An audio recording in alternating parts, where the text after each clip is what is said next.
Bakit pilit na pinapasagot si BP Inday Sara kung sarili mong issue ay hindi mo masagot?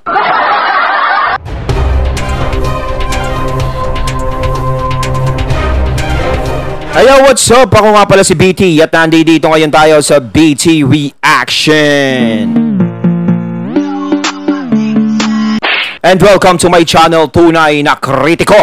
At meron po tayong panonooring video ngayon. Ito po ay nagmula kay Pinas News Insider. Sa mga hindi pa po nakakabisita sa channel ni Pinas News Insider, bisita na po kayo mga katunay. At kung hindi pa kayo nakakapag-subscribe, subscribe na din po kayo mga katunay kay Pinas News Insider. At syempre, huwag nyo rin po sana kalimutan na mag-subscribe sa channel ko sa Tunay na Kritiko. Sa mga hindi pa nakakapag-subscribe, and click the notification bell para maging updated po kayo sa mga reaction videos na aking ilalabas. At huwag na natin pagtagalin at sabay-sabay na nating panoorin ang laman ng video na hatid sa atin ni Pinas News Insider at bibigyan natin ng reaksyon.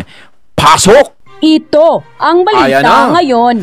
Viral ngayon sa mundo ng social media. Ang di umano'y balitang Vice President Sara Duterte at Senator Risa Hontiveros tila nagkakainitan na patungkol sa budget hearing ng confidential fund ng mukhang nagkakainitan mo.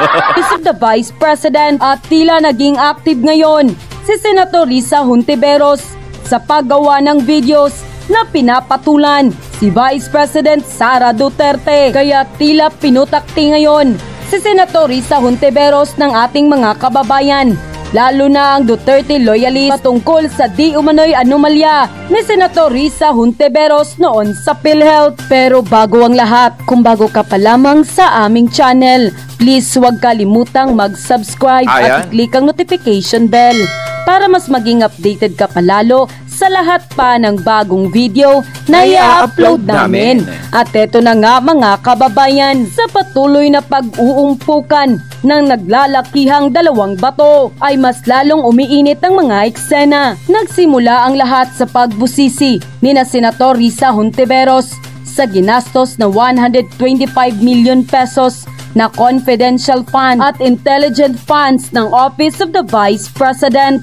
Dahil wala di umano ito sa 2022 budget ng Office of the Vice President, si Senator Risa Hontiveros ay isa sa mga masugid at kilalang kritiko ni Duterte patungkol sa confidential fund at dinadala sa social media ang kanyang hindi pag-aproba dito. Kaya alam naman natin na talagang si Risa talaga lahat binabanatan. Oo nga talagang oposisyon na oposisyon talaga ang dating niya. At alam naman natin nga, nakritiko talaga siya ng mga Duterte. Hindi na ng mga Duterte, ng mga Marcos, kahit na ano. 'Di ba? Parang ang tingin siyempre, parang lagi siyang tama. Kailangan lagi akong tama. Hindi pa pwede ako magkamali. Ayan siya Ngayon si BP Sara na ang binabanatan. Naku po.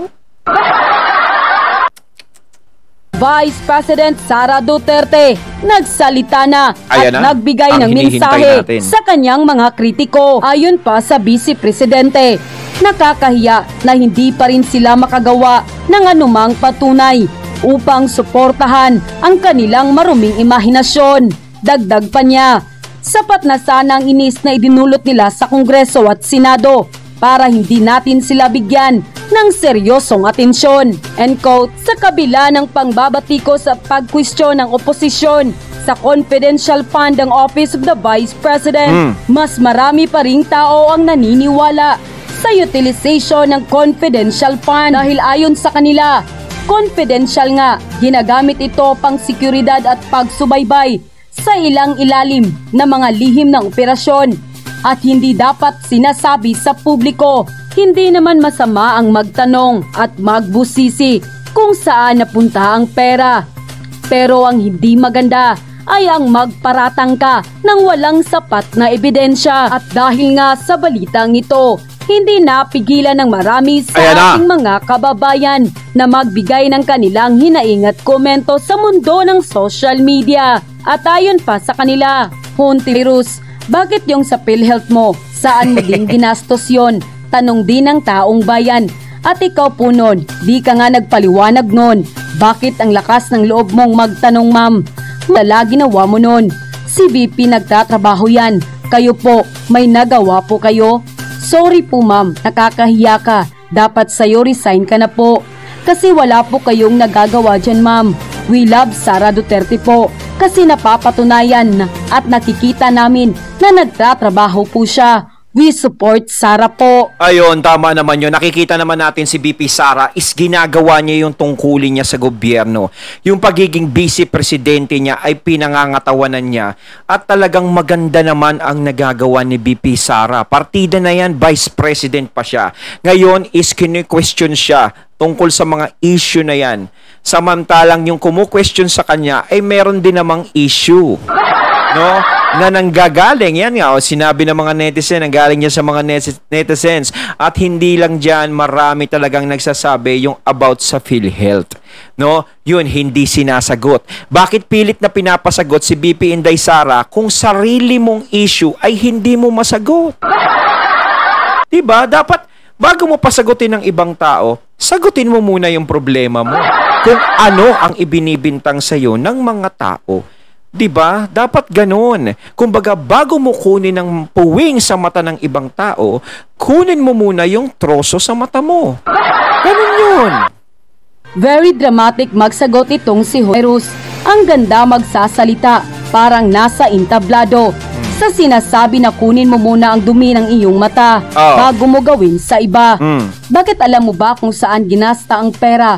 Ikaw, ilang taon ka na sa pagka-senadora? Saan napunta ang pera mo sa PhilHealth? Pera talagang yun talaga dinidiin yung PhilHealth eh.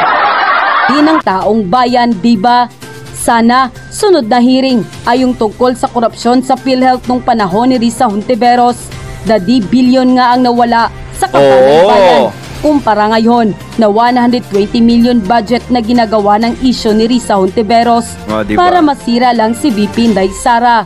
Mas naniniwala ako kay VP kumpara kay Risa. Marami na talagang gumagawa niyan kay VP Sara dahil alam nila, no, nauuninagan nila ang pagtakbo nito sa pagiging presidente sa susunod na eleksyon. 'Di ba? Marami talagang gustong tumakbo si VP Sara bilang presidente, no? So ang gagawin ng mga kalaban niya na hindi sang-ayon sa pagtakbo niya bilang presidente is sisiraan. Ganun 'yan eh. Tatapunan kita ng basura para mangamoy ang harapan mo.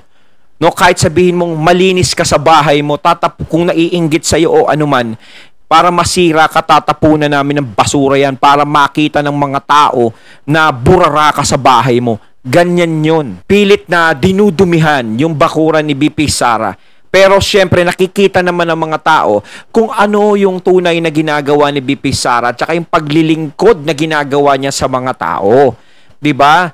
Kaya kahit anong bato nyo, syempre kilalang kilala na si VP Sara sa kung ano ang ginagawa niya at wala siyang nagiging issue sa lahat ng mga tao. No, halos lahat sila yung mga netizens nagugustuhan ang ginagawa niya. Kini-question ka ngayon, yan si Risa, kino-question ngayon ng mga tao. Talagang kahit sino ang umupo, no, na mas mataas sa kanya is talagang bibirahin at bibirahin niya kung hindi niya kaalyado. Ganun yan eh. Parang ay, no. As paniniwalaan ko at mas pagkakatiwalaan ko si VP Inday Sara kumpara kay Risa Hontiveros na dapat i-open na rin ulit sa Senado yung korupsyon sa PhilHealth nung panahon ni Risa na siya ang namumuno. Bilyon kaya ang nawawala nun sa kaban ng bayan. End quote. Akala mo naman talaga, no? Sobrang linis at sobrang walang bahid ng katiwalian itong si Risa. Akala mo talaga, no, siya ang best example of transparency and, di ba, kumbaga walang korakot. Ay nako, di kayo sure. Dinampot ng mga pulis si Akbayan Party List Representative Risa Hontiveros Barapel matapos magkagirian sa isang rally sa Welcome Rotonda. May resibo di.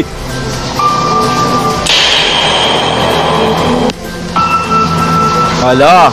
Punyo ngayong taon, nadagdag sa liderato ng PhilHealth ang dating Anak Bayan Party List Representative na si Risa Hontiveros. Kilalang kaalyado ni Pangulong Noynoy Aquino si Hontiveros.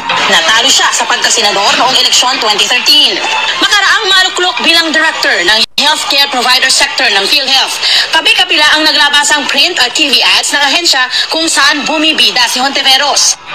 Ayon sa Trade Union Congress of the Philippines o TUCP, nagkakahalaga ng mahigit 400,000 piso ang isang TV ad na umi-ere ng 30 segundo. Ang tanong, sino kaya ang nagbayad sa print at TV ads na ito? Hala ka. Hala.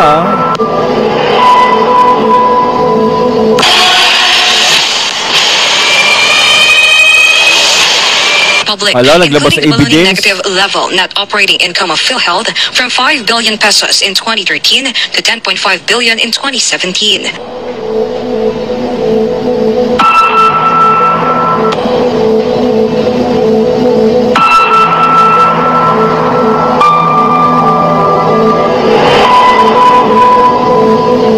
Naglabas na resibo, grabe.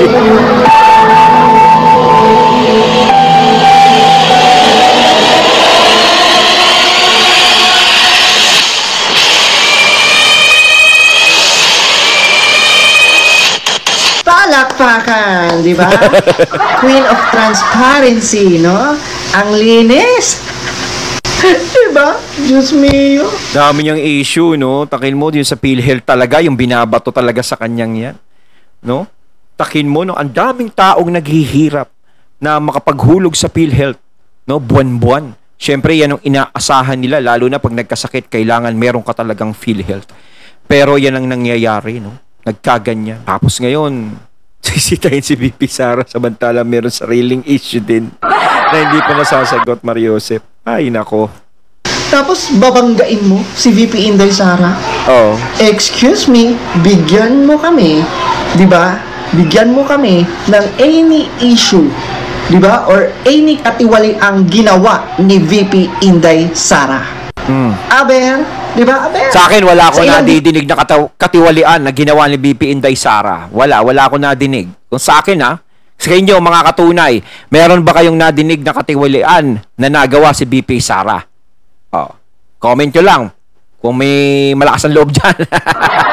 Hindi, sa totoo lang ako, wala akong nadidinig eh. Wala akong nakita.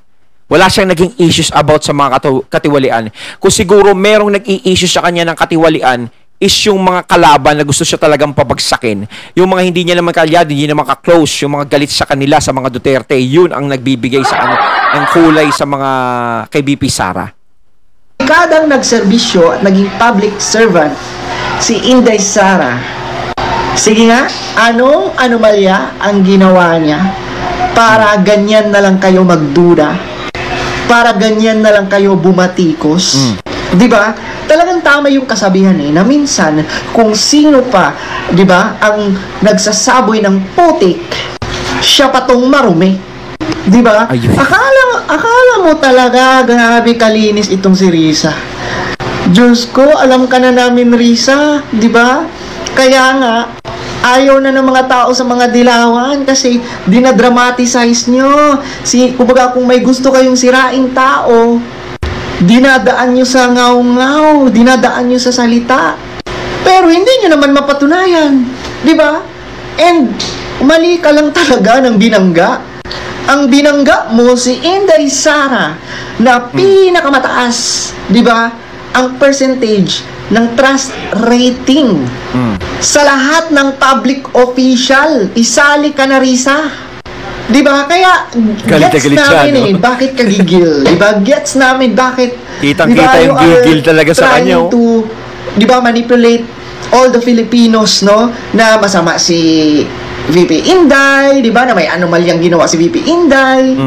Palagi mo pa sinasabi na hindi makapag-explain si Inday Sara kung saan gagamitin, hindi makapagpaliwanag. No, well, in fact, kami nga na nakikinig sa, di ba? Kumbaga, budget hearing, di ba? Na-explain naman doon ni VP Inday Sara. Hindi mo lang talaga tanggap. Di ba? Hindi mo lang talaga tanggap na ayaw, di ba? Ayaw i-reveal lahat ni VP Inday Sara sa harap nyo. Malay kasi natin, baka kayo ang kalaban. Di ba? May pagka-traidor ba kayo? Seriously? Diba? Seriously talaga? Si Inday Sara pa talaga ang sinisiraan nyo? Si Inday Sara pa talaga, diba? Ang ginagawan nyo ng issue? Si Inday Sara, diba? Na pagtungtong niya sa pwesto. Napapasarap ako sa pakikinig sa kanya. Talagang yung gigil niya, yung galit niya talaga, no? Kay Risa, talagang inilalabas niya talaga, no? Nagpagawa agad ng mga satellite offices nationwide. Di ba? Office of the Vice President, satellites and offices para madaling malapitan ng mga tao. Di ba? Ang OVP. Ayun, at ating natunghayan ang video na nagbula kay Pinas News Insider. Siyempre, credits dito sa nagsasalita kay Sir. Ayan ha. Kayo mga katunay na masasabi nyo dito, no? Kumbaga, binabatuhan ng issue si BP Inday Sara. No, pero yung nagbabato ng issue is may issue din. Kumbaga, dapat linisin muna yung issue bago mo batuhin eh. Dapat ikaw bago ka mamuna ng kapwa mo, dapat ayusin mo muna yung mga kapuna-puna sa'yo dating bagay. No, na hindi mo masagot. Kailangan masagot mo lahat yun bago ka mamuna ng ibang tao. Yun ang ganun doon eh. Kayo mga katunay na masasabi nyo tungkol dito. So once again, I'm BT and I'm out. Peace!